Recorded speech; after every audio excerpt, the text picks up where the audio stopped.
My name is Joseph Fontaine, and I'm very grateful to be invited back to the Institute as guest chairman by the acting director Freda. And it's my honour to welcome Professor B Carson from Stockholm University, who is a professor at Stockholm. He got his PhD in '97 from Lund University, and I'm looking at his profile. He's actually been all over the place. He's taught at Linköping, I can't even say that. Linköping, there you go. And Uppsala University. Then he was Uppsala from 2006, and then he moved to Stockholm in 2010 and 2014. He was offered a chair at Stockholm. He's also been a guest researcher at North Bengal University, the University College London, University of Chicago. Do I need to use that? It's okay. And Northeast Hill University. And he's also worked as an affiliated teacher at the Center for Social Sciences at Tbilisi State University in Georgia, and held a position as director of the Nordic Center in India. So he's got a very full CV. Most of his work has been around the questions of political ecology and what he calls the larger issues of society-environment interface, with a particular focus on the politics of ethnicity and environment in India. He's actually an associate research fellow with the Institute, so he's been around for a while, in and out. And he's come to talk to us before about expats and NGO expats, and this is part of his current research, that strange breed of human society called expats in Nairobi. But he's more well known for his work on indigenous land movements and indigenous movements in India. And that's kind of where he's coming from with his lecture today. Now, we are together involved in a very exciting new project on tea. And that's why, one of the reasons why we've invited him here to come and speak. And I think the paper today is going to be very interesting, because if I look at his CV, and correct me if I'm wrong, what I see in it is that he began his work in the 90s when discussions around political ecology were very much around indigenous rights and about the way in which environmentalists often alienate, especially indigenous peoples. Right? The debates actually have moved on. 20 years on from that, the debates now in anthropology in particular are about human-animal relations, mutual becoming of society, and whatever you might call nature, and so on. And so the paper today, as far as having read the abstract, is really about Beppe beginning to think about these new theoretical developments and how they relate to his own work. So, without further ado. Thanks. I will stand up in a while, but thanks, and great. Thanks for inviting me, and great to be here, and I'm glad to see that some people have joined us. Yeah, so this paper, it's sort of a part of a larger conversation about the environment-society interface, and I think, as Jos was just mentioning, it's becoming a huge field recently. I mean, so many people that usually don't bother so much about the environment has sort of joined looking at things, all kinds of things. We have the animal turn, we have critical plant studies, critical animal studies, we have a lot of work on climate change, of course, and the whole idea about the Anthropocene, that we're living in a world when the humans are sort of pushing the planet into a very, very difficult situation or position. So this is my take on trying to, as you say, I've been working in political ecology for a long time, and somehow feeling a bit restless about, the constant thinking nature only in terms of resources and different actors trying to claim these resources. And then, being provoked to think about, these other species, non-human species that also are part of making up nature. So what I will do is, I gave this paper in May in Sweden, in the Swedish Agricultural University, and then I reworked it and actually submitted this as an article for the journal Anthropology Today, but it's still in review, so I'm really happy for comments that I can perhaps add to the revision process. I will be very boring to read the paper, but I've tried to do it in a nice way. Is that fine? I usually otherwise spend all the time. Okay. And I will sort of end by coming back to this project that we just got a seed grant to develop regarding tea in Africa. And for me, this is an extremely interesting project because, as Jos was saying, I've been working in India, in northeast India for a long time, and been based in areas where you have a lot of tea plantations. In India they call it tea garden, not tea gardens. So, but here I never heard about people referring to the plantations as gardens.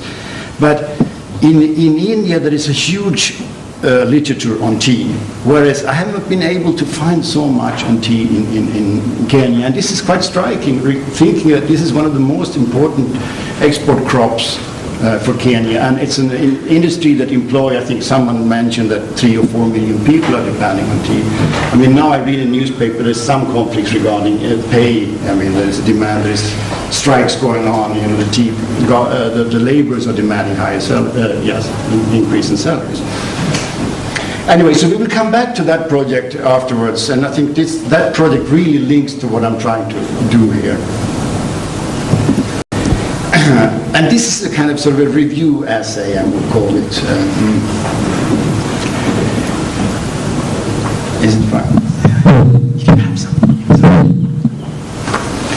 Anyway, so today then I will try to probe the present anthropological engagement with the environment, or nature broadly speaking. I do this through the prism of political ecology, a field within which I've been working during the last 2 decades, and still hold as the key to analyzing environmental related conflicts.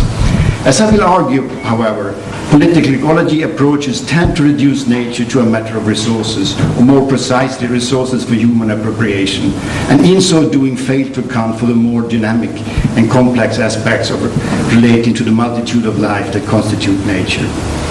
This might sound similar to the early critique by White and Walters in the article Against Political Ecology. This is a 1999 article, where they hold that political ecology is all about politics and nothing about ecology.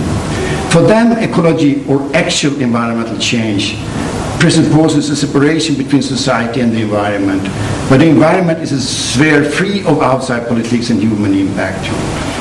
Such understanding, as we will see, is exactly what is being questioned in recent anthropological work on nature, taking the environment to instead be intrinsically entangled and co-evolving with society.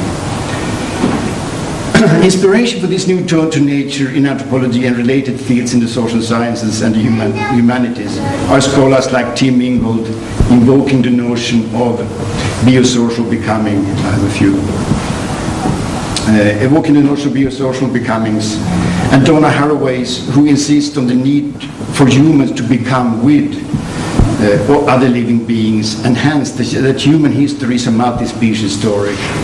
In her recent book, Staying with the Trouble, Haraway puts it more dramatically. We become with each other or not at all. Ingold and Haraway are important also for their fearless intrusions into the domain of the life sciences.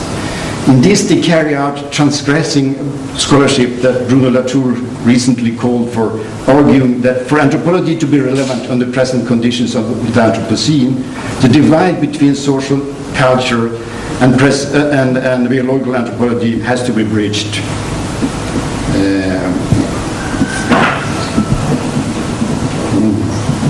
Okay, what I am here is to place these new developments within environmental anthropology, broadly defined, in a conversation with these new developments. To situate the conversation, I will draw on 4 recent anthropological monographs that in one way or another deal with aspects of nature.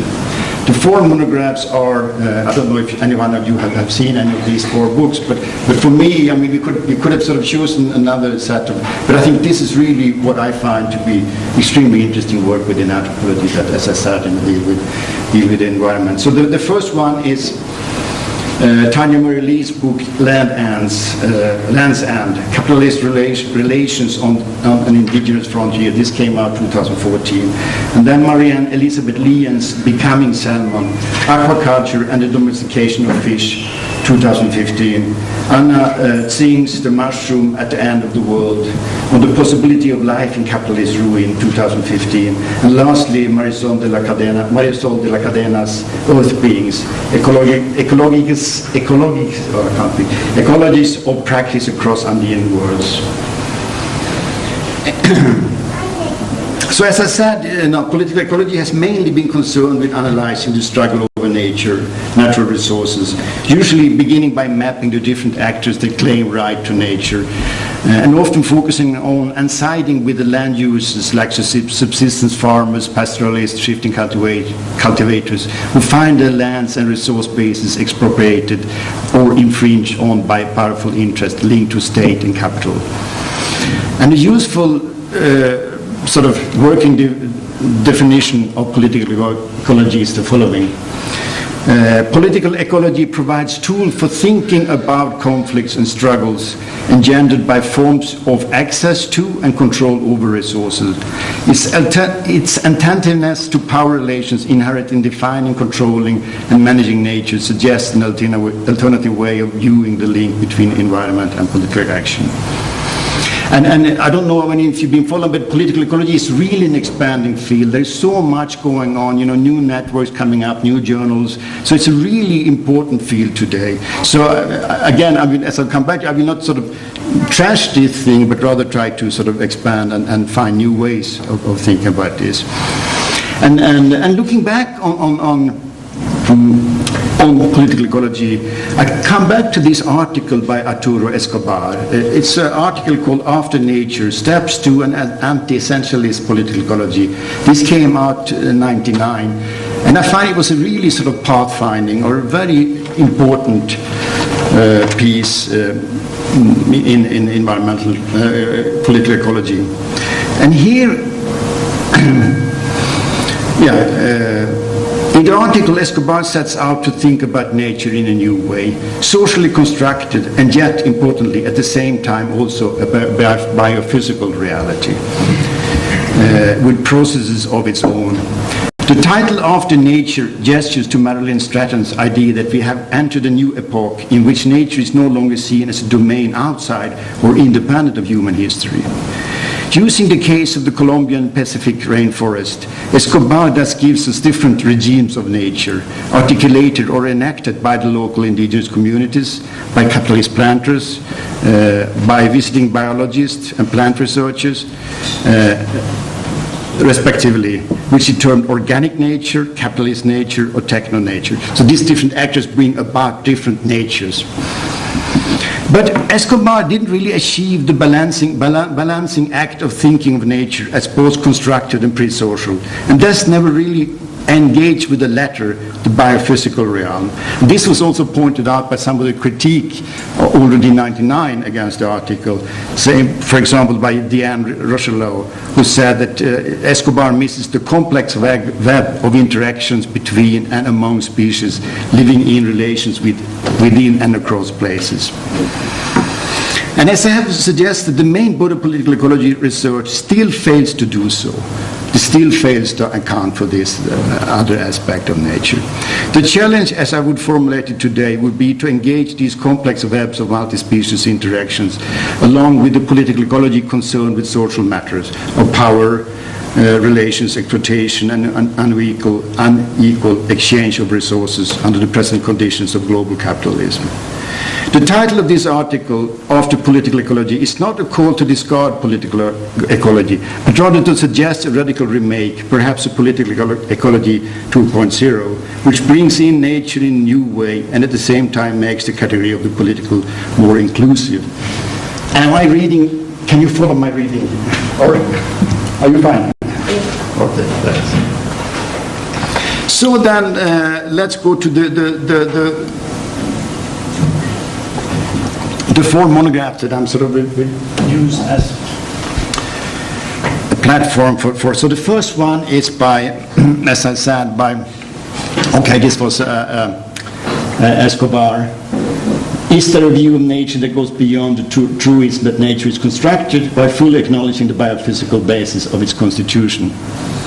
I mean, I think a lot of you have heard, social scientists, anthropologists saying that nature is constructed, and you can keep on saying that, but after a while, you would like to think also about these things that not directly are related to human beings.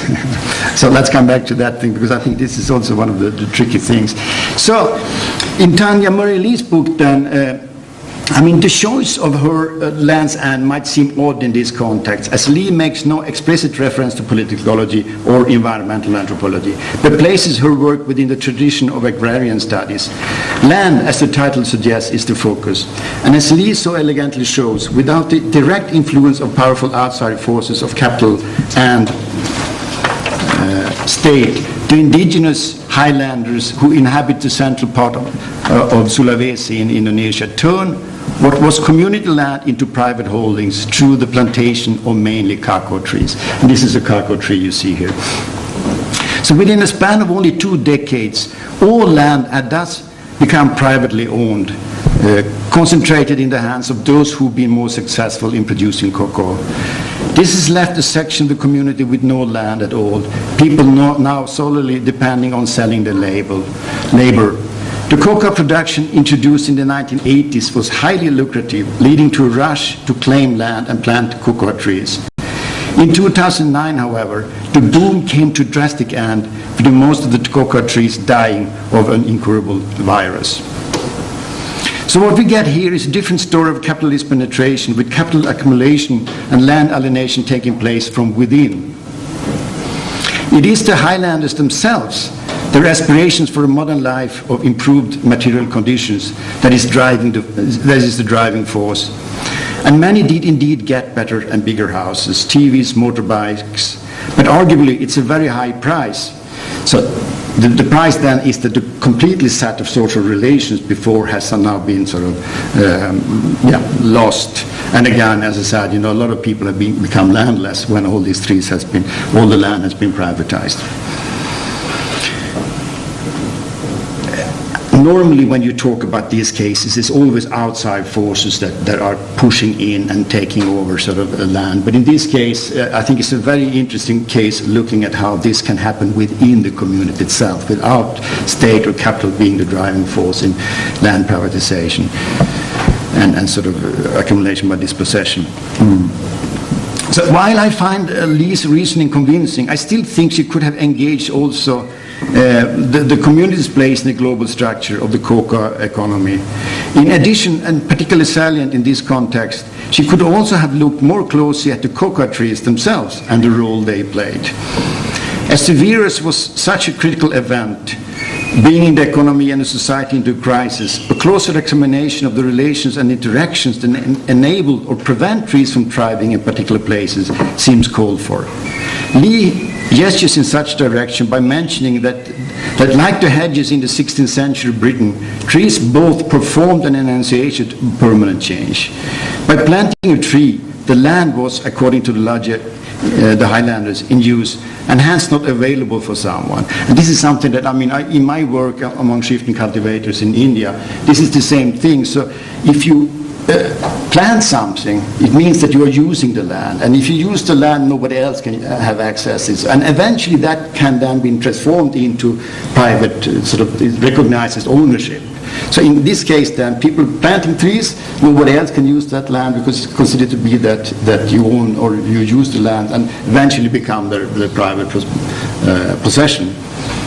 And in the end, all land was taking over. That's the title of the book, Land's End. There is no more land to expand into. The whole land frontier, all the lands are taken.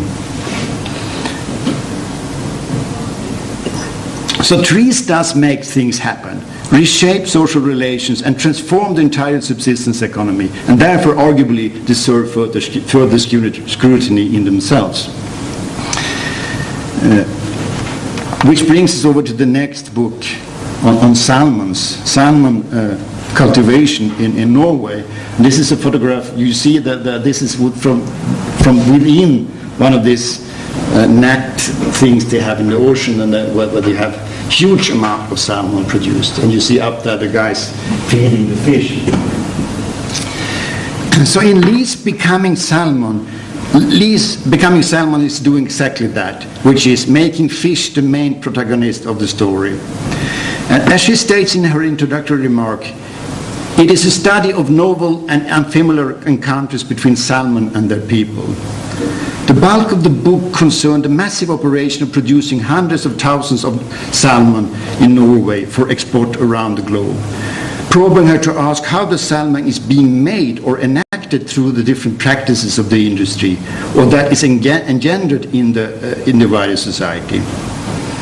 Lien is not staying away from issues anthropologists usually leave for biologists and others within the life sciences to deal with, like, for example, questions about what constitutes a species and how to draw boundaries between different species. So she's talking, for example, about what is the difference between a wild salmon and a cultivated salmon, because when they cultivate, this cultivated salmon has been also a lot of sort of genetic modifications of the salmon, and some of these salmons, you know, the ones in this, they escape into the wild, and also together with the wild ones. So this difference between the wild and the domesticated salmon is a huge thing in Norway. They're afraid of the wild salmons being sort of pushed out. So a key concern in Norway today is how to differentiate between wild and farm salmon. Do they belong to the same species or two different ones? And further, whether farm salmon is to be considered an alien species. This issue is complicated by the fear that salmon is to be farm salmon that have escaped into the wild will dilute the indigenous stock of Atlantic salmon. Domestication is critical in the study, and Lien argues that this is not merely a question of humans in full control, mastering nature, but one where the salmon also talk back, making domestication more open-ended and unpredictable. Lien points to a number of methodological and epistemological and ontological issues relating to how to approach non-human sentient beings. In her case, this presents particular problems in that fish spend most of their time underwater. During feeding, one can get glimpses of the fish, and the rare close encounters are mainly when the salmon undergo checkups, vaccination, or slaughter. Here, however, I cannot but wonder why the anthropologist never opted for the method of marine anthropology, that is, submerging herself into the underwater world of fish and the other critters of the sea. Lien herself remains somewhat skeptical about the radical call of multi-species ethnography, arguing to pay equal attention to humans and animals requires a methodological toolkit that human ethnographers are not currently equipped with. The people working closely with salmon are her main interlocutors, but even so she expands the conventional register by paying close attention to the mundane everyday practices like feeding the fish, clearing out dead fish from the pans, and further to take nets, and further to the material infrastructure that mediates human-fish interactions, for example, pans, tanks, nets, feeding machine, pipes, laboratories, computers, and notes and data sets on paper. In this we acknowledge the collaboration with STS scholar John Lowe and the methodological toolkit of material semantics. As Lien states, the larger question asked in the study is not what nature is, but rather how it's done. Through the study of practices where people and fish come together, we learn about worlds that are being made. Humans and salmon have always been together, Lien writes, and instead of seeking to restore pure, untouched nature in form of the wild Atlantic salmon, the challenge is instead how to get on with the task of living in what is already an intertwined, frail, and co-constituted world. In concluding, Lien points to the impact that salmon industry in Norway and elsewhere have on the marine resources of the global south. She writes that the industry silenced the fact that the feed for this domesticated salmon is being harvested from coastal regions of Latin America and Africa. The point is only dealt with by Lien in one paragraph of the end of the book. And in my view, this should have been, looked much closer into this, the fact that the feed is coming from elsewhere. A political ecology take would most likely have foregrounded the global connections and the inequality and injustice enacted to these. The question here is how to fuse the two strands of work. Again, her type of thinking on nature, and then, which again, I think in her case, there is very little politics involved at all. So again, bringing this conversation between political ecology and this new take of environmental anthropology. So again, looking at the third book, that is Anna Sing's mushrooms at the end of the world. And this is actually my favorite of this book that I'm mentioning. I don't know if anyone of you have the chance to read the book. No. Soon. No, it should be something that everyone interested in nature and the new turns in anthropology would definitely should read this. So like Lian, who followed salmon, Singh follows the mushroom Matsutake, and traces the intricate entanglements involving humans, pines, and bacteria. This is, the Matsutake in the wild, and here is also one sold and prepared for sold in the market. This is, it's mainly sold in Japan. It's extremely costly mushroom. If you have, I don't know how much this would cost, but they are very, very expensive. Okay, so Singh follows the mushroom and Matsutake and traces the intricate entanglements involving humans, pine, trees, and bacteria. Singh also managed to insert her multi-species story into the context of capitalist relations with precarious labor at different parts of the commodity chain that the mushroom is drawn into or creates. Singh has a very special style of writing, moving seamlessly from personal details to major social transformation, creating a sense of wholeness and the idea that everything that ought to be there does indeed figure. It's a book that reads very well and full of ideas and wonderful formulations. This goes for a lot of Singh's writings. I don't know if you're familiar with her earlier work, Frictions, and also in the realm of the Diamond Queen. I really like her stuff. It's very rich ethnographically, but also very rich theoretically, and somehow you get a lot of ideas from reading her stuff. The overall message of the book is that survival on a damaged planet is possible. Life goes on. Matsutake grows in a forest that has been ruined by heavy logging. We live in a world without certainty, precarious situations for humanity as a whole, and we need to be attentive to that which surrounds us rather than only looking ahead. Singh's focus is on how different life ways are coming together using the notion of assemblage or species assemblage. She writes, the question of how the varied species in a species assemblage influence each other, if at all, is never settled. Some thwart or eat each other, others work together to make life possible, still others just happen to find themselves in the same place. Assemblages are open-ended gatherings. So like Singh discards purity. It's not an option. Embrace instead the real stories of contamination, she tells us. And indeed, life is constantly unfolding. Some organisms would always thrive in the most contaminated of environments. Yet the political ecology itself in me still reaches for the guns. How then would you launch a critique against certain types of environmental destruction, say the conversion of Amazonian rainforest into beef ranches or oil pine plantations, if we are to accept these as simply stories of disturbances or contaminations? How are we to talk about the intrinsic value of certain places and the need to keep extractive industry out to allow for treating lifeways to survive and thrive? Science and scientific practices are central for Singh. What we meet here is a science that is messy, unfolding, and fascinating, not the science that speaks with one authoritarian voice. Mushrooms and fungi, more generally, seem especially hard to pin down. Is Matsutake one species or many? And what is the difference to other related species? Questions that are anything but settled.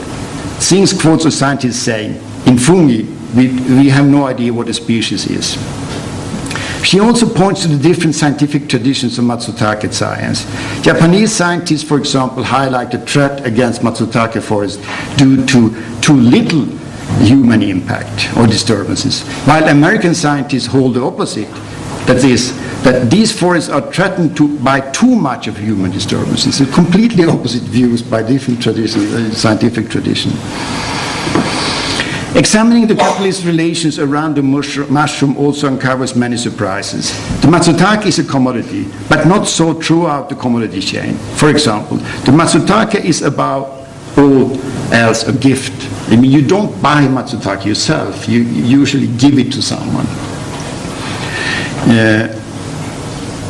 Further, Matsutake only grows in the wild. People can create favorable conditions for it to grow, but cannot domesticate the mushroom nor directly cultivate it. So although a multi-million business, the Matsutake mushroom evades complete capitalist appropriation. The spores are especially unruly and take off to unknown destination, mates across types, and at least occasionally give rise to new organisms. Okay, please bear with me. Now we are coming to the fourth of these new monographs. So we are going down to Latin America. Earth beings. De la Cadena's Earth beings opens up yet another layer of engagement with other than humans in anthropology. Not in any way a novel topic in this discipline, but with the ontological tone in anthropology, there is now a renewed readiness to engage radical culture difference, and therefore it might not come as a surprise that evasive creatures like Earth beings now call for our attention. De la Cadena treads carefully in learning about the powerful Ausangate, the mountain spirit. Through her collaborative work with Mariano and Nazario Turpo, this is father and son. I mean, in most contexts you would call them shamans. Both Runa Cuna, living in Cusco area of Andean Peru. This is, again, this is really beautiful mountains out there. And this is De la Cadena sitting with her. This is the father, Mario Turpo. As De la Cadena tells us, the collaboration presupposes or builds on her accepting the presence and power of these beings, the earth beings, which is a reality for the Runa Cuna Indians. To get a sense of this reality, let's listen to how Mariano explains the notion of being in Ayula. He says, Ayula is like weaving, and all the beings in the world, people, animals, mountains, plants, are like threads. We are part of the design.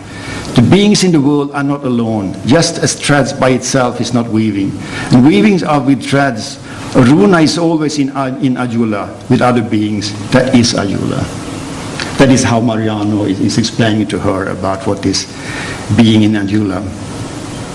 So in the mid-2000s, a transnational mining company approached the Peruvian state for mining concession, seeking to mine gold on the mountain Sinacara. That's another of these earth beings, which is close to Ausangate. An operation that would completely destroy the mountain and release large quantities of toxic chemicals. I mean, when you extract gold, there is always a lot of chemicals used into the river system. For the Runa Cuna, this was considered a death spell to the Ayula. As the process moving was building up, it became clear to the Runa Cuna that the Peruvian state wouldn't listen to claims about the need to protect earth beings, or their, as I say, assertion that that mountain was only a mountain. I mean, the state was holding that this is a mountain. You can't talk about earth beings here. And this was also taken over by the environmental NGO, trying to pitch this as an issue of protecting the environment, but not talking at all about the earth beings. And this strategy paid off as of yet. No mining has been carried out there. But De la Cadena uses the case to question the realm of the political, advocating for the acceptance of ontological disagreements, suggesting an altered politics, but earth beings also can be listened to. I don't know if you got this thing, but I mean, it's like they were successful in opposing the mining project because they pitched this as an environment, protecting the environment. But De la Cadena, of course, she was happy that that was the final outcome. She would still hold that it would be possible in a sort of negotiation with the state to talk the language of these Runa Cuna Indians, which was a case of protecting the earth being, the mountain's earth being. And she somehow tried to bring in a type of politics where you can talk about sort of these beings as also having an agency and also should be recognized in the process. So then coming to the conclusion. So what has transpired here? Why this call for political ecology now to think nature differently, and thus not only as a resource? And further, what does it imply for anthropology and the social sciences more generally to think the society-environment interface through the lens of trees, fishes, mushrooms, and or earth beings? Is this the way ahead in the present situation of mounting environmental crisis? Or is this new turn to nature only rendering anthropology irrelevant and obscure in the eyes of the larger public concerned with the runaway climate change and that's calling for radical action now? These are all difficult questions to answer, but my general response would be, however, that slowing things down, creating a space with critical introspection, might indeed be the contribution of anthropology, rather than to seek to provide policy fixes. Thinking nature in a new way opens up alternative ways of being and acting in the world. When humans have become a global force reshaping the conditions of life on planet Earth, it's high time to engage with and tell stories about how humans coexistence with other living beings is critical for our collective survival on Earth. While I have argued that political ecology tends to reduce the environment to the questions of resource appropriation, issues of power seems to be sidelined in this newer type of anthropology that is attentive to lives of animals, plants, and other non-human beings. While this might not be considered a problem, the call here is for some kind of synthesis, a scholarship that managed to balance the balancing act of riding two horses at the same time. In the case of political ecology, it's a question of engaging with nature in a new way. As has been pointed out, this could entail applying Tsing's notion of a species assemblage and thinking about how humans become with other living beings. I talk less about politics, but both Lee's argument about internal processes of appropriation as well as De la Cadena's call for a politics as ontological disagreement seems useful openings in recasting the domain of the politics in political ecology. But this thing we will come back to later on, the sort of the politics thing here. So I don't know if I should, so all this done, comes back to this new project that we are thinking about in the case of tea plantations here in Kenya. And it's basically, if you think about the tea plantation, it's okay. Here I have actually this is a stamp I found. This is a typical. You have of course tea is the colonial crop it's really episteme of the colonial project. It's a disciplined environment. You have the factory. It's a very disciplined labor force. And I think the work I've seen in Kenya has mainly dealt with the plantation, with the labor side. But if you think about a place like this, monoculture, what other life could actually develop in a place like this? This is what we are thinking about. The plant has been brought. All the tea plants in Kenya is Assam tea. So seed was brought by the first tea planters here. I think the first plantation came up 1903, and there was seeds brought by a tea planter here. And then has been developed into new clones and new tea plants. And now, for example, you have this purple tea being planted. And so we are looking at the science part. First, the seeds have been brought, development of new plants, and the interaction between scientists in India and Kenya developing these new types of plants. But I think, so that's the science part is one story. The other story is to think about and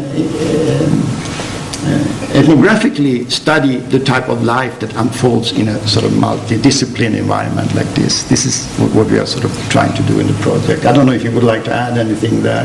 No, I think you summed it up quite well. Okay, that was my sort of take on the thing. Okay, well, time for questions then. Are you ready? I've got some questions. But before I indulge, does anyone have any kind of itchy questions that they want to ask me to? Yeah.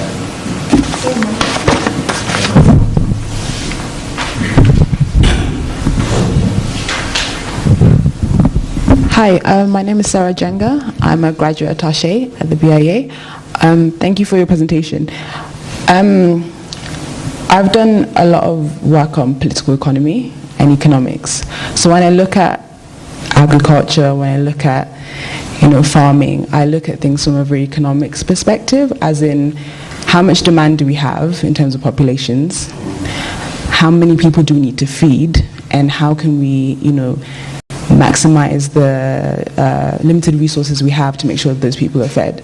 So my question to you is, like, how do you create a compromise between, because populations are growing at such a fast rate, so I understand that environmental, protection is really important, but how do you marry the two priorities of ensuring environmental protection as well as making sure that everyone is fed and there's enough supply for demand? I'm wondering if we should take questions or if that's start. Why don't we start with that and then? Yeah. No, thanks. I think demographic changes, the population increase has been something that I found, at least in India, in the case of South Asian studies, been somehow something that has been sidestepped. It's a very political sensitive thing. But I think this is something the population increase is something that we really have to address in a more serious way. So I'm really with you there. I'm not sure, but if this is something that I can really answer in a good way. So you mean how do we balance these two things? Yeah, this is scary. Of course, with more people, there is more pressure on the resources. So yeah, I think what? Can I say something? Yeah, you can say something.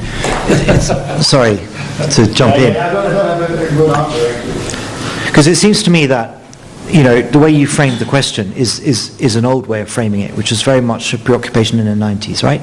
So you've either you've got to save the people or you've got to save the environment, right? And I think what the debates in the 90s very much brought out was that those two positions are on the same side of the fence. Right? It's the same, either it's whether you take, they're both on a very rational perspective of environment as a resource, and either you preserve it or you use it. Yeah?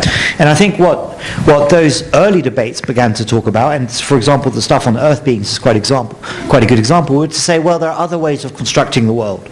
All right, so that's the kind of argument of the 90s.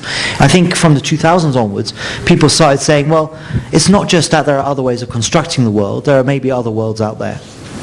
And then there was actually, I think where the opportunity lies is in what I think of as the subjunctive, right? Because the realization has been around for a very long time that most environmental interventions don't really work, right? In the same way that most kind of big business interventions also have unexpected effects, right? And part of that is a realization is that we don't actually know what's going on out there. And I think, so the way I see the benefit of the recent move that Beppe has been talking about is actually the recognition of the profound limitations of what we know. And if you want to then turn that back into a much more sort of hardcore political economy kind of question of, well, how do we deal with the fact that the world's population is increasing and, we can't just be fluffy environmentalists because we've got to feed people. I think probably the benefit that these kinds of arguments have to those kinds of positions would be to say, actually, they will give us a better idea of what actually the world is about and the unknown nature of the world. That's how I would answer your question. I think it's a good answer, actually. But but I don't know if that is something that speaks directly to you. Your concerns, or. Yeah, I did.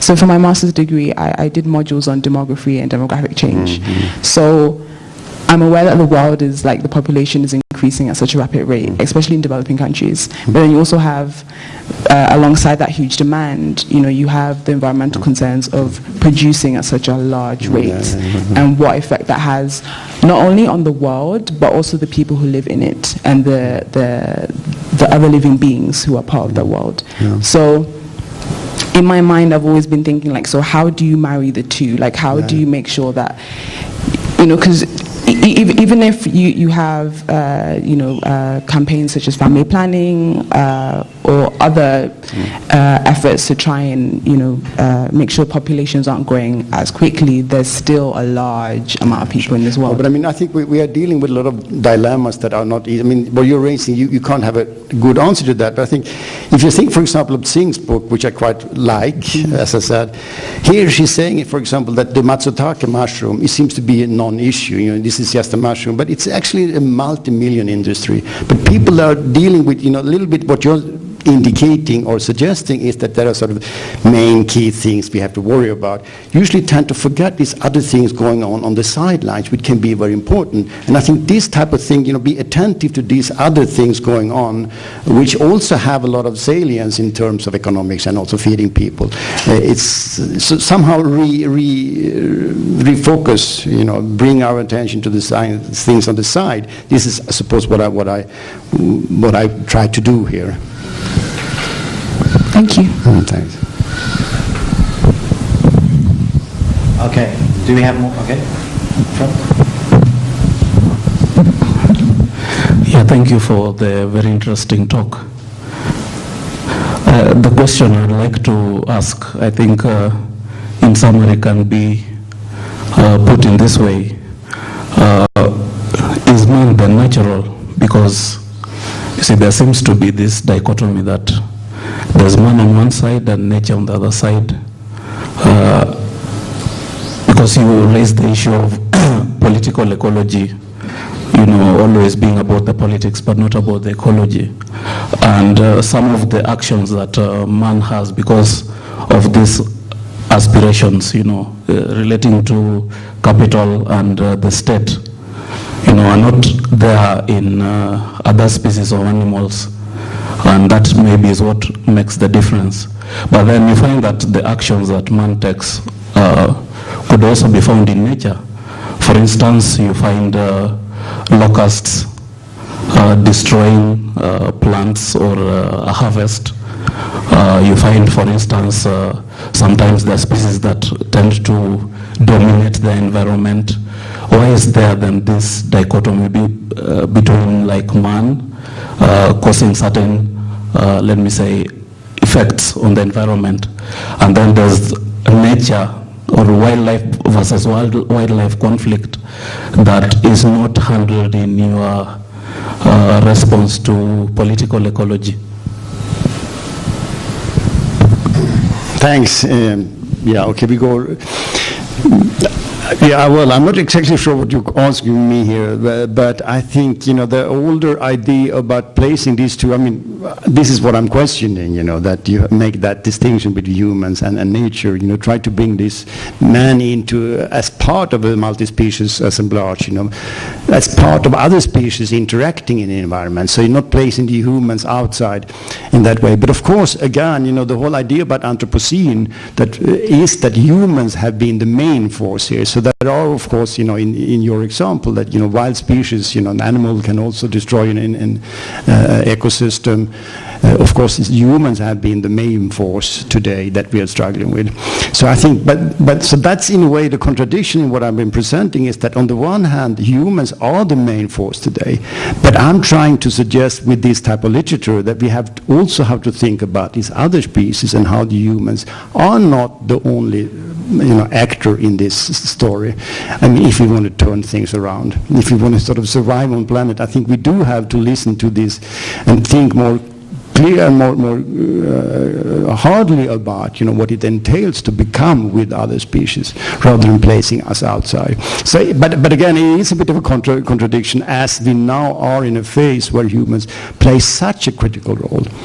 But I find, I have friends, for example, scholar Alf Hornborg, who recently came out with a critique of this type of work, saying, that when lingering when the planet is burning, why do you engage in this type of multi-species ethnographies in a situation where when really we need to come up with better solution? We really have to act fastly, and then you engage with mushrooms and salmons or whatnot.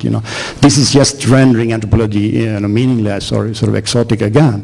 And I don't agree with that. I really stick to this idea about slowing up things, because this just quick, this is what you see in development, the whole development project, constantly new fixes, okay, that was problem with that, okay, we have to come up with a new policy fix. I think slowing down really things and think hardly about what this situation we have found ourselves in now, what that entails.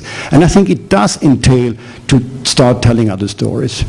And I think this idea with becoming with is such a beautiful story, Just one more question. I'm an architect. Maybe I did not introduce myself. I'm Okello. And I'm just thinking about what an idea that you've introduced about the species assemblages that you talked about, an idea by Anna Singh. And I'm looking at the background, the history of a city like Nairobi. You know, if you look at the old photos of Nairobi before it was settled, you know, it was just a savanna landscape. And then, you know, after the city was built, there is introduction of quite a number of exotic plants, you know, that have changed the environment, and you know, in terms of aesthetics, they are desirable. But in terms of, again, thinking about biosocial becomings, there seems to be like this politically correct landscape to plant in the city or to include in the city. Should then our cities change in the way we design them so that we think about what we are including in the city? Because I see a lot of studies at the university about the city talking about us cutting trees and putting up new buildings and affecting the environment. But yet when you look at the city at its beginnings, there were hardly any trees. So should we think of the city probably in a different way? Yeah, I think this is a really interesting question. I think this speaks back to some of the work that is also done here with BIA, what Jost and some other people are doing in this Nairobi Becomings project. And part of that is also dealing with sort of Nairobi as a sort of environment, you know, the different type of species that unfold in a city. I had an article recently where I talk about Karura forest, because there is also a global movement about, eradicating the invasive species. Invasive species, as is in the case of domesticated salmon in the Lian's book. So a lot of fear about invasive species. And there is a lot, in South Africa you had it, and you also have it in Kenya, you want to get rid of all the species, these are exotic species that was brought from other places. So in Karura now they're cutting down all the trees that are not considered to be indigenous, eucalyptus and some pine trees. And I think this, for me, I'm very sort of, again, it's a sort of a contradictory thing, but I feel that, trying to eradicate, I think you will, again, this is also what coming on and sings and Lee think, that we have to embrace hybridity in a way. The things, rather than trying to go back to a purity state, you only have the indigenous species. Why not instead go with, and also think about, like in the case of Nairobi, you think about these different flowers and bushes and trees that has been brought by the British. Instead of trying to get rid of that as a sort of a independent struggle, try to embrace it and see this as a sort of historical archive, a natural archive that actually can enrich you. So in the case of the Karura forest, I feel really sad when I see them cutting down these beautiful trees. Let it be that it's trees brought from Australia and eucalyptus, but still these trees also, they settle here, they become part of the environment here, and I think they bring something new which is positive. So I would rather go with that, that you see this as something that unfolding, that you can continue to build on, rather to cut down, because there's already too many trees being felled for other reasons than for just being exotic. But thanks, I think this is really interesting to think about Nairobi's city-urban space as a landscape of these different species unfolding, I think. And again, the idea of becoming weird. It's a lovely thing to think that in architecture as well. I'm gonna intervene at this stage, and then because I think the problem, listening to this conversation, it makes me think again about the very problem with the notion of the Anthropocene. Right? I'm a bit wary of this notion, because it seems to me that politically it's a very useful notion, but intellectually it doesn't make any sense. And one of the reasons I think it doesn't make any sense, it assumes a before and an after. It assumes there was a time when nature existed before humans affected it. And that doesn't make any sense. That simply doesn't make any sense when you start thinking about the fact that everything has always coexisted.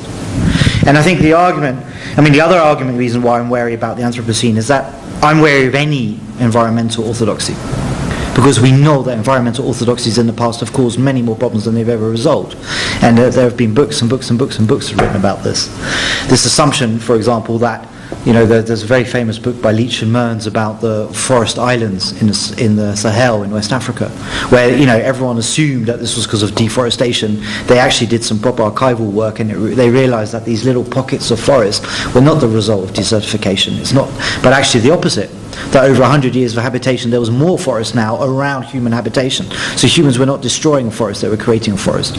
And yet, 100 years of colonial and post-colonial rule have fed all these very powerful, very well-funded interventions based on the idea that humans are causing deforestation. Right? So it's just inaccurate.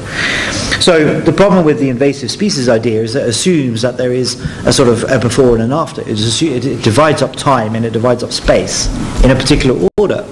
But actually, even ecologists don't buy that anymore. I mean, ecologists nowadays, the idea of, for example, climax vegetation, the idea that if you leave a bit of land and you get to this one, no, ecologists have thrown out the window because they realize there's always been much more dynamic than that. There's never been an end point. There is no end point because the door is open. The future is open, right? But by stressing that, you also get into a little bit of a tricky situation. Because if you don't allow for some kind of environmental shifts, when you have, say, very radical capitalist penetration, say, for example, oil palm plantations, destroying forests. And I mean, again, if you think about the tea plantation thing, of course, they caused a lot of environmental damage. Huge areas was clear felled. So you have to, I mean, on the one hand, I agree with you. On the other hand, you have to also have a space for distractions. Sometimes there are also distractions, and I think that has to have a space as well. Sure. Which is, I guess, going back to, if we put that around the Anthropocene, it's useful politically, but intellectually it doesn't make any sense. Exactly, yeah. It's useful as a way to say, okay, we are having a really profound effect on our world. But intellectually it doesn't make any sense because it reasserts the idea that there can be a world without us. And that we are somehow separate from it. That's impossible. That's totally impossible. Anyway, I have a couple of questions, so I'll pass them, and then I know there was a couple of other hands. Maybe we can take a couple of questions at once.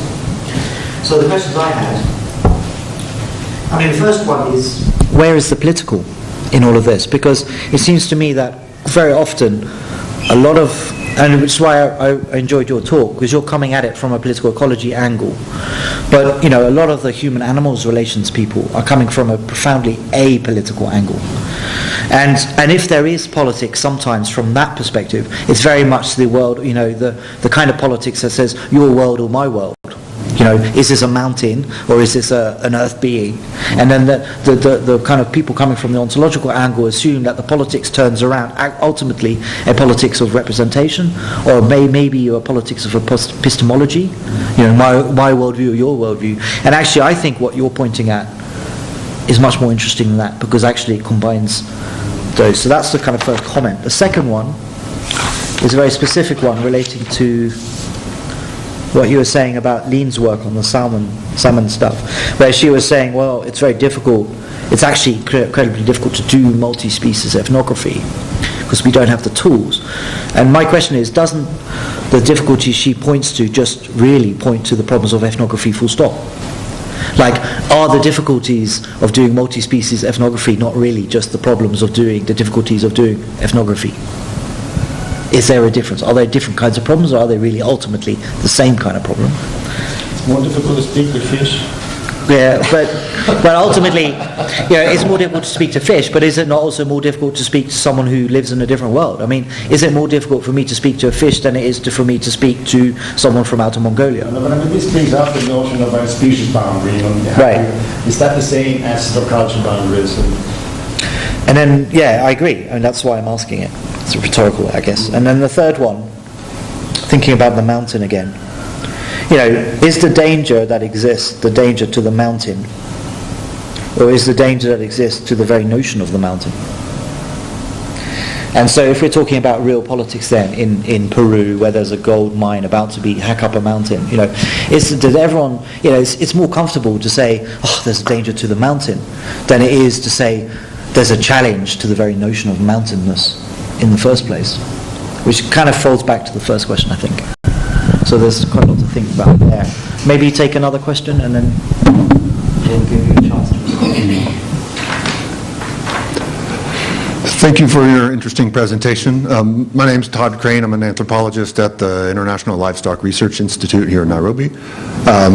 I really liked a lot of the ideas you're bringing out, especially this understanding of the coming together and how these different works are emphasizing that. But I'd like to query this idea about this contributes to a slowing down, which I find appealing, yet I'm not sure that I'm ready to buy it. Because I wonder, I mean, how much does this kind of work actually slow anything down? Does it have that stated effect, or is it what analogous perhaps to what was common 100 years ago in the United States in anthropology of salvage ethnography, trying to document what is going on before it disappears? And I just wonder if this kind of work is really contributing to a slowing down. And I think maybe building on this and broadening the discussion a little is, given that anthropology is ostensibly the science of humanity in all of its aspects,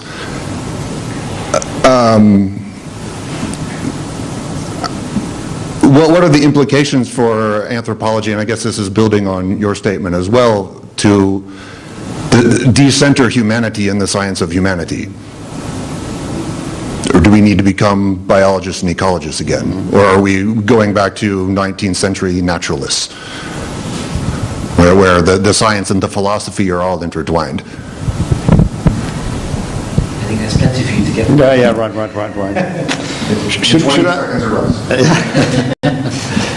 Should I? Yeah. Okay. Let me. Yeah. Okay.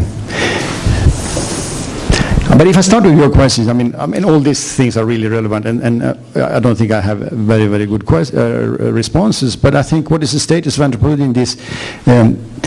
I mean, what I like with both Lean's and Singh's work, when human people in the humanities and also social scientists somehow move into the life science domain, I think there's a lot of new things happening, and I think this is Donna Haraway's. I mean, a lot of her writing is a bit obscure, I find, but a lot of things are really useful, and she's asking other questions to these life sciences, and really, and again coming up with this idea, but so much messy. I mean, we have the idea that social scientists, we are really, we don't know. I mean, we are so much moving around, and it's sort of a messy science. But when you then come over to the life science and see, for example, this thing about the mushrooms, where is one species beginning, what is the other? There is so many mysterious things in the life science, in nature, that really are intriguing, and I think that as anthropologists engaging with that can bring out something new about.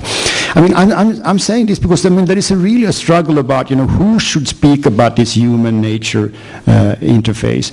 And I mean, I work in Stockholm, where we have the Stockholm Resilience Center. I don't know if any one of you know, because they've been extremely successful in capturing that space, speaking about that space. And these are people coming from systemic ecology backgrounds, and now talking about saying that, okay, the environmental system works the same way as the social system. So say, for example, as the things in the economy works in the same way as in the and I mean, their take on the society is so naive, it's completely horrible to read their stuff on, they don't have any understanding of how power functions. And I think this is, so there is a lot of people trying to speak about this sort of interface, and again, and again, that's also what is the role of anthropology and social science and the humanities in thinking about climate change. I think it's very difficult to say what the role should be. But I think this, instead of trying to then, as I said, make yourself useful straight away and come up with policy, because, that was my point about the Resilience Center. When they say, okay, you in social science, what you should try to focus on is how to change human behavior, because human behavior, how to make them less environmentally destructive. That's the role they sort of give us in social science, and we are not happy with that, because I do think that we can do more than that. And I think in this work I see that more thing, telling other stories of what it is to be human and becoming with. I think that's a different story you tell, and whether that slows down or not, I'm not sure. But I think for me, again, anthropology and social science in general are about this reflexive space, reflect about and really thinking deeply about the possibilities that things can always be different. We can do things differently. So, and I think if you see the Resilience Center again, they take the capitalist system for granted. This is the world we are living in. So they don't think beyond the fact that the economy is organized in a certain way. And I think, again, anthropology shows that human beings can live in very different societies. We can organize things in a very different way.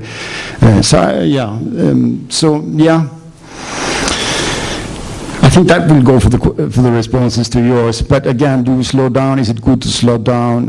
How should we make ourselves useful? I think that these stories also interrupts dominant thinking, and I think that interruption is also very important. I think for just things, how do we do ethnography with non-human species? There was this, I don't know if you've seen this book, Multi-Species Saloon, which is brought up by one guy from Australia, and it's sort of one of the, I can't remember his name right now, but anyway, he had a talk about, how to interview a plant. And again, it sounds very funny, and I think this might sound as anthropologists really making themselves exotic. But I think you can engage with, what a lot of these people trying to do is how do we engage with other than humans? Of course, it's not talk that will be the thing. And I don't know if I can really, there are a lot of people working with these things, but how do they go about?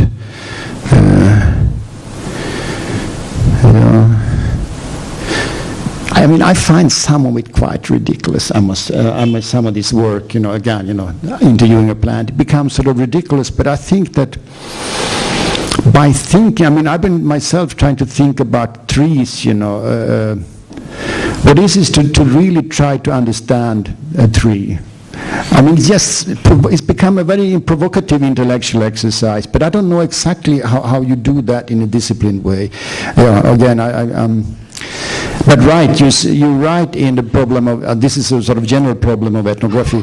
In the Cadena's book, I don't know if any one of you have looked at it, but the whole first part of the book deals with, trying to understand a different person from a different, person that living in sort of in a different world, ontological difference. These two shamans, and saying that she can understand partly what they are saying, but there will always be some parts where she doesn't understand fully what it means to take Earth being seriously. She says that, for me to have a dialogue with these people, I have to, recognize that Earth beings have agency, they make sense, they make things happen. But for me to really understand that is difficult, because I'm coming from a different. So I think, again, she's dealing in that book with the problem of, communication between cultures, so to say. This is the old anthropological dilemma. And if you then push that to the species boundary, become even more complicated. So I don't know where that leaves us. The idea about challenge of the notion of the mountain. So what did you mean there? That what we see when we see that photograph of the mountain, we see a mountain, whereas you mean the Runakuna wouldn't see a mountain, they would see an earth being, or how do you think there? I guess that's the argument, isn't it? And it goes back to my very first point about, from a sort of ontological position, the politics that is at play is about different worlds and whose world do we recognize, right? Now, if you followed that kind of line of argument, that's the issue that's at stake, then, maybe it's much more comfortable for the big players, the gold mine, the state, whatever, to kind of go, okay, we accept that this is a mountain, we want to preserve it. That it's actually easier for them. And so politically, strategically, it's easier to play the environmental card, because you're challenging someone else's ability or attempt to try and monopolize a resource. In other words, playing the resource game is kind of an easier political strategy, because if you actually said to them, my objection isn't that you want to kind of dig gold out and take our resource, my objection is that you're killing our fucking ancestors, right? And then the challenge that you're offering then is so profound that it either gets ridiculed, and it gets ridiculed as a way of avoiding dealing with the reality of the issue, right? So that strategically it might be, this is probably why it seems to me environmentalism and the resource argument gets sustained even beyond it. No, but this because it's strategically easier to play this is our mountain, don't destroy it, than is to say, don't stop killing my ancestors. No, but I mean, I think this is a dilemma. A lot of anthropologists working, for example, with natural resource management. You make a resource management plan, and then you bring all the actors in, the stakeholders, so to say, in, okay, how should we manage this forest area? And I think that sort of the playing field on which you are making that resource management plan is really not allowing for these other ways of seeing these things, you know. So yeah, it is, I agree with you there, but it's very problematic. And again, some people that would criticize the Lacadena is that, okay, you want to bring in earth beings into sort of the politics, but you're just sidestepping the whole thing, you know. And I think that brings you to your first question about what is the politics. I mean, that's exactly my problem. I mean, I really love reading Lian's book on becoming salmon and Anat Singh's and all this, a lot of these other things, people working on plants and other things in the environmental humanities, but they're completely devoid of politics, you know, not thinking at all about this other dimension that we have a capitalist accumulation going on where a lot of people and a lot of life worlds and a lot of are simply destroyed. And that side has to be foregrounded equally as this, you know, becoming with story, which doesn't really allow for the devastation or accumulation in the same sense. And I think Singh is the best one trying to combine attention to the mushroom and attention to the capitalist chain, so to say, but not really fully, I would say. I think it's very difficult, but if you don't do it, you're kind of missing the story. I mean, I'm reminded 10 years ago when this whole stuff about animal-human relations first started making a lot of noise in anthropology. Matteo Candea, who's quite a big player in Cambridge, he was talking about, he gave a paper at Edinburgh about his new project on meerkats. Yeah. And he was talking for an hour and a half, did this wonderful seminar on the work he had started to do in a game reserve on meerkats in Botswana. But never did we find out it was a game reserve in Botswana until the questions. And I asked him, and he just didn't answer it. I mean, does it matter that this is a game reserve which is actually used to be a farm owned by an expat white guy who's an ex-colonial owning land in Botswana? Appropriated. There's a history to that land ownership. There's a history to the fact that these meerkats are being protected on this reserve. There's a history to the fact that the people you're employing have a social and a political relationship to you and to the people who own that land, and the meerkats are involved in that. Does that matter to your project on meerkats? And he refused to answer it. Now, in my opinion, you're missing half the story then, because if you're really taking human-animal sociality seriously, then that politics and that history, and that, which is often incredibly nasty and unpleasant, particularly in a kind of post-colonial context, is fundamental. So, I think the tendency of a particular romantic side of anthropology to go down this ontological animal relations route without taking attention of the politics is actually missing half the story, a really important part of the story. But this is exactly my point. So thanks for bringing it out in such a nice way, because this either-or thing, you know, either you push the political ecology side, only looking at natural resource appropriation, or you go this other side where you simply, take away politics completely and look at, say, for example, what becoming with, or this salmon thing, you know, what kind of salmons are enacted. It becomes a very naive way, politically naive type of anthropology, which again is not. So yeah, so I'm trying to, and this is what I'm trying to say, you know, my take would be to try, how do we bring these two closer together? So beginning that conversation about how to sort of fuse this new, very important work within sort of this animal or multi-species thing together with this earlier form of political ecology that was really good at analyzing, you know, power relations and capitalist penetration.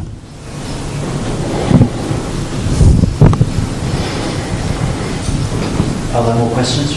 There was the question about multi-species ethnography. Yeah. Okay. I think you answered it. I think I came back to that.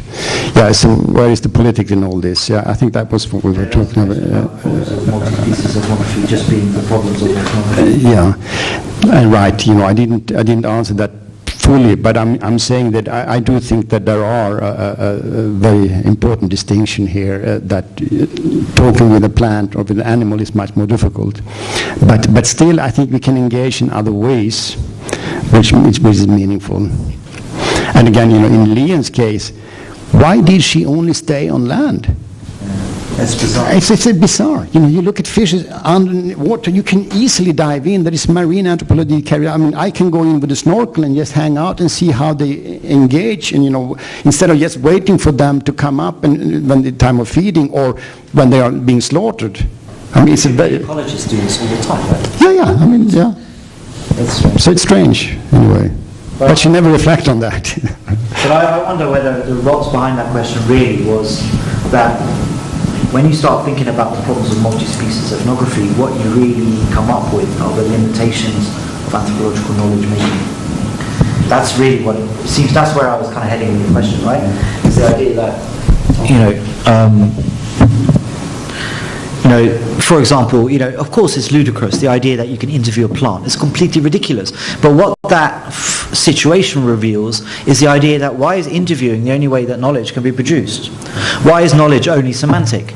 Why is knowledge not phenomenological? Why are there not other ways in which we can think about knowledge that speak better to thinking about how humans engage with plants that doesn't revolve around turning it into words, for example? So then we're really talking about the way in which knowledge is produced, and then we get into other debates, which I'm very interested in, we've been involved in a lot here at the BIA, to do with thinking about different forms of intellectual work.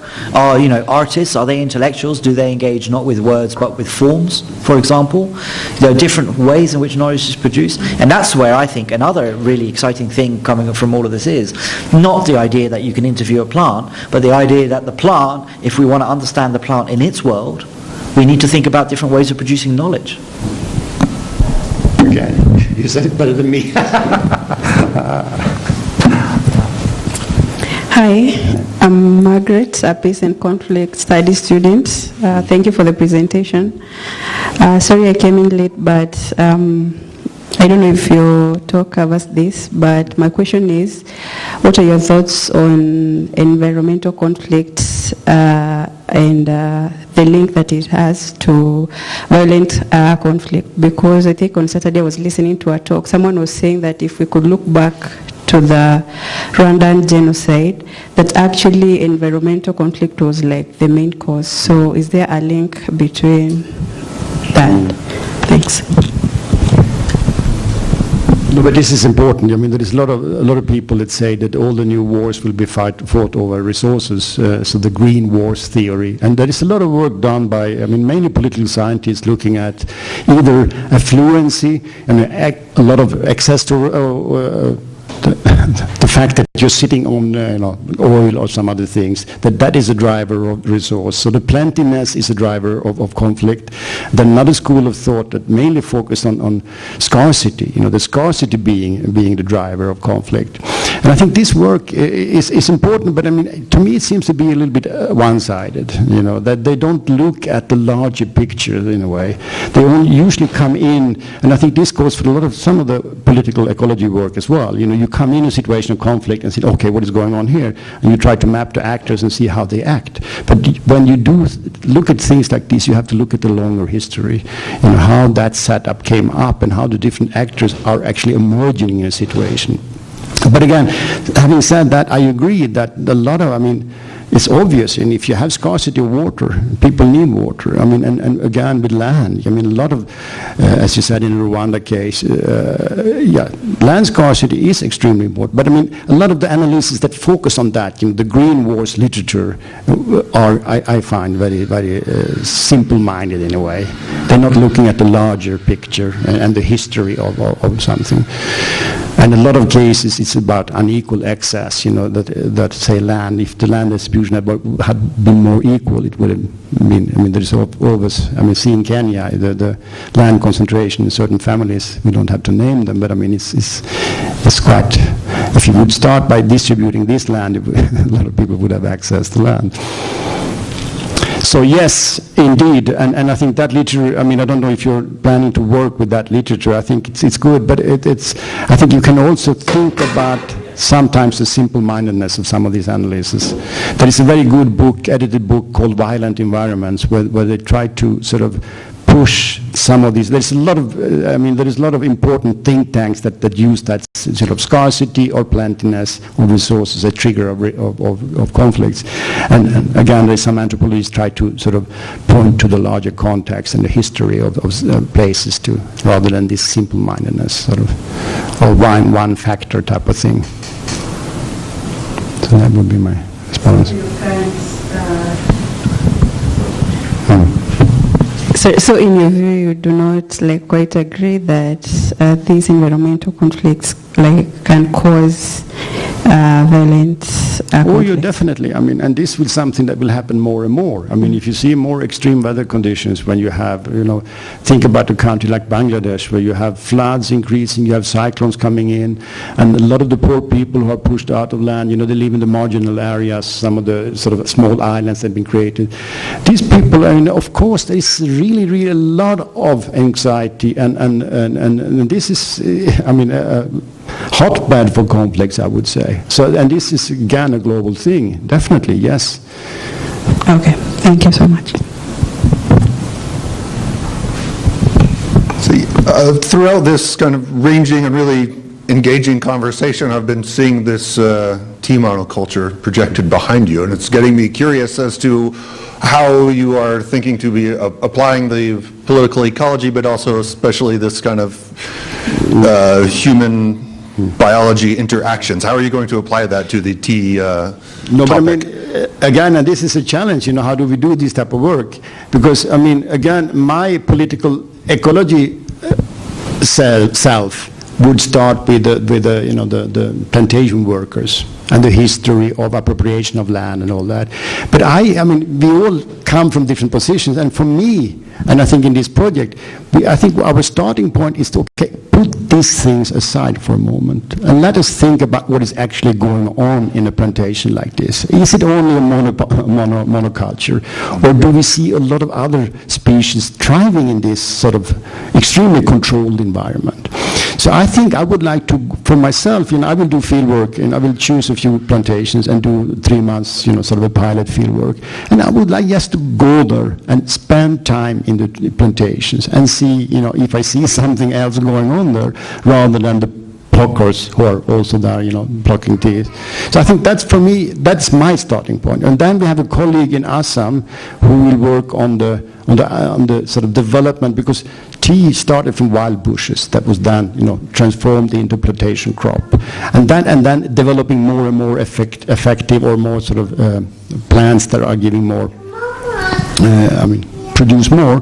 So he will look at the science part, interviewing and spending time with the scientists in the labs working with tea, and then looking at the history of the scientists.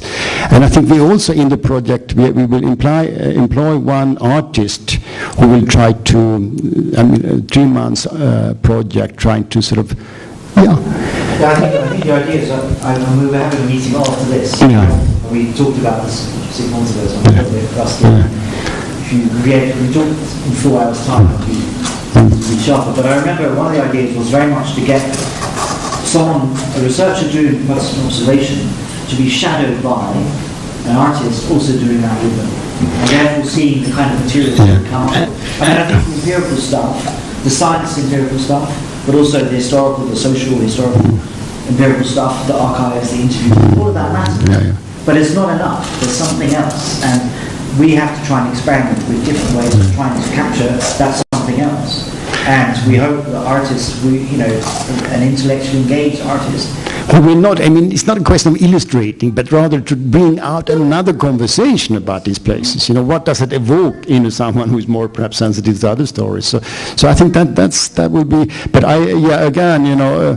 there is always a temptation in a way, because say that now there is strikes going on in the plantations. So as an anthropologist, of course, with that background, it's very easy to be drawn into that. And of course, I have to look at that as well. But it matters, definitely it matters a lot, And the whole tea industry now is challenged by this, it was 99-year leases. So some of the counties in Kenya now said we will not renew these leases. We will distribute the land to the peasants, the real indigenous, the owners, the actual owners of the land. And if that happens, imagine such a large industry as tea is. I mean, you can think about it differently, but I think it would be, if the large tea planters or the tea industries are, kicked out, it will be really a huge effect on the Kenyan economy. Even if I sort of understand, where they're coming from, but again, it's an extreme challenge. But I will try to really allow myself for some time to really look at what is going on with the plants, insects. Are there any squirrels or whatever animals that are running behind, or rats or what have you, and think about this. Rather than immediately jumping to the sort of the people side of the story. This is something to stay tuned with then. I'll keep a lookout for. Yeah, keep watching. I'm back. Watch There might be livestock there as well, livestock in the plantations. I mean, in India you have a lot of elephants coming in, using tea gardens as corridors, wildlife corridors. So they are very important in that sense. And also, of course, in the Indian side, it's more problem with pests. So they have to spray more, whereas in Kenyan side, you don't have to use so much, in fact, pesticides, which is very good. And that's why you also have a lot of more organic plantations here. Okay, just looking back at the idea of biosocial becomings, there are, I think, ontological questions that still remain, because I think there was the question about, different worlds, and whose world do we consider in questions of political ecology. Now, when you consider the idea of biosocial becomings, it, I think, gives an idea of history, or brings in the concept of history, because you're becoming. So in the case like that of the Andes Mountains that you gave, the consideration of the view of the community that lived there, you find that many communities or many groupings around the world have actually migrated from elsewhere and gone to different places where they find different environments, and so these environments change their view of things. Therefore, does it problematize the idea of biosocial becomings? I mean, this community, when they get to the mountain and they see the mountain, maybe before they were in a plane, and they have their own idea of what the mountain is, which it may not be. Does it problematize the idea of biosocial becomings? Because there are other authors like Jane Bennett, the Agency of Matter, who wrote the Agency of Matter, and she said that matter has its own way, its own importance without the involvement of human beings. What do you think about this question of the ontological questions raised by biosocial becomings? No, I don't think there is at all a problem there, because in Tim Ingold's work, he's constantly talking about life as something that constantly unfolds. So we are learning, we are living. Life is constantly unfolding. So people learn new things, they move to new places. So I think that's actually the very thing about it, that we constantly search for new pathways, and we are becoming with the environment where we move into. So I think this is very much that. So I don't see any contradiction there at all. I would turn the question around the other way around and say that the kind of biosocial perspective that we're talking about, mutual becoming, challenges the idea that movement is a problem, challenges the idea that, the very idea that moving people from the plains to the mountains would be a problem. That's only a problem if you have a very static view, but the biosocial becomings view, which is inherently temporal. It's a problem if you make a rupture, you force people to move. That is a problem. But if it's somehow a learning process where things are happening more organically in a way, then it's not a problem. But these ruptures are. But we're also getting to questions of scales of time here, right? At one scale of time, humans are defined by movement. If you take a different scale of time, humans tend to define themselves now as they belong here, there, and everywhere. That's a very, it's temporally bound in the sense that it relies on a particular temporality of existence, but also it's temporally bound in the sense that it's a very weird idea that comes from about the last 150 years. 150 years ago, no one had an idea of what the nation state was. The idea that humans could be divided into nations, never existed. Ethnicity was probably largely invented as we know it today through the colonial system anyway. These are, so in that sense, those ideas are temporally bound in two ways. One, it's based on a particular way of understanding human existence that comes from the Enlightenment and modernity. Secondly, it's looking at a human scale of time that's really only looking at the last 100, 200 years. If you looked at human existence and existence at all on the level of tens of thousands or 50,000 or 100,000 years, then all you would ever see is movement. There would be nothing standing still at all. If you took a video of Nairobi over 100,000 years and then sped it up, all of a sudden all you would see is movement. Nothing would be standing still at all. And the idea of stability would be absurd, right? So it depends a little bit on time and temporality, which is also why debates around materiality, debates around ecology, human ecology and so on, inevitably lead to debates about time.